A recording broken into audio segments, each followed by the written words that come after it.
у спящего человека происходит расслабление мышц организма, которые невозможно контролировать.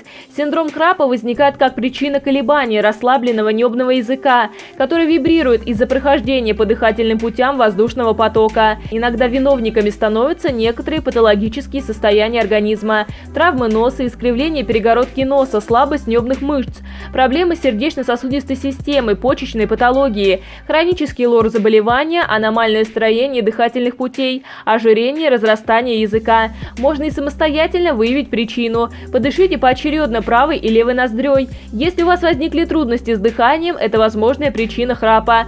Слегка приоткрыв рот, сымитируйте храп, затем выдвиньте язык и имитируйте храпение. Если во втором случае звук получился слабее, у вас предрасположенность к ночному западанию языка.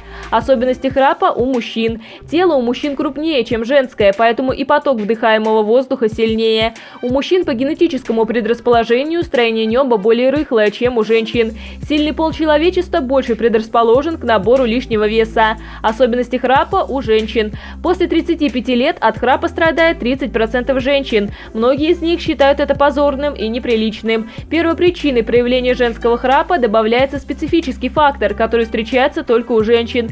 Это период климакса. Причины храпа во сне у детей: НРС, остановка дыхания во сне, хроническая заложенность носа, проявление аллергических реакций. Как избавиться от храпа? Медикаментозное лечение, носовые капли, спрей, специальные таблетки, оперативное лечение, хирургическое, лазерное, радиоволновое вмешательство, народные средства, внутриротовые устройства, капа. С ее помощью устраняется и снижается активность храпа. Маска антихрап, силиконовая клипса.